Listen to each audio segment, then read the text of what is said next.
Hello guys, ഇന്ന് ഞാൻ ഒരു മത്സരത്തിന് പോവാണ്. ആ മേഖലയെ പറ്റി വലിയ ധാരണയൊന്നും എനിക്കില്ല, പക്ഷെ മത്സരത്തിന് പോയേ പറ്റത്തുള്ളൂ. സ്പോർട്സിനാണ് പോകാൻ പോകുന്നത്. അവിടെ ചെന്നപ്പോൾ തന്നെ പ്രാർത്ഥനയൊക്കെ ഉണ്ടായിരുന്നു. അങ്ങനെ അതൊക്കെ കഴിഞ്ഞപ്പോഴാണ് സംഭവം തുടങ്ങുന്നത്. രാവിലെ ബസ്സിന്റെ പിറകെ ഓടുന്നതല്ലാതെ ഈ ഓട്ടോ ഞാനായിട്ട് ഒരു ബന്ധമില്ല. അതുകൊണ്ട് പിന്നെ ഞാൻ അതിനങ്ങോട്ട് നിന്നില്ല. ബാക്കിയുള്ളതിനെ പറ്റി അറിയുമെന്ന് ചോദിച്ചാൽ അതും അറിയത്തില്ല. പക്ഷെ നമ്മൾ നിൽക്കണമല്ലോ, പാർട്ടിസിപ്പേഷൻ മുഖ്യം. അറിയാത്ത കാര്യമായതുകൊണ്ട് തന്നെ വലിയ ടെൻഷനൊന്നുമില്ല, കൂളായിട്ടായിരുന്നു നിന്നിരുന്നത്. എന്ത് ധൈര്യത്തോടെ നിൽക്കുന്നതെന്ന് നോക്കിയേ. ഷോർട്ട് പുട്ട് അറിയാൻ പോയത് ആദ്യം ഞാനാ. ആ സാധനം കയ്യിലെടുത്തപ്പോൾ തന്നെ ഇങ്ങനെ 60 ഡിഗ്രി ചരിഞ്ഞാണ് നിന്നിരുന്നത്. ഇപ്പോൾ കുഴപ്പമില്ല, ശരിയായിട്ടുണ്ട്. പിന്നെ എന്നെപ്പോലുള്ളവരെ പരിഗണിച്ചാണോ എന്നറിയില്ല, ക്രിക്കറ്റ് ബോൾ എറിയാൻ തന്നിട്ടുണ്ടായിരുന്നു. അതിന് ഞാൻ അടിപൊളിയായിരുന്നു. കിട്ടിയോ മാളു? ഫസ്റ്റ്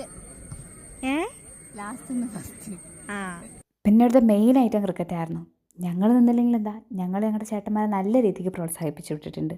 എല്ലാം കഴിഞ്ഞ് വീട്ടിലൊന്നും അമ്മയ്ക്ക് ഒരേ പരാതി, ഞാൻ കുനിഞ്ഞൊരു കുപ്പി എടുക്കുന്നില്ല. പിന്നെ ഞാൻ ചായ കേട്ടു.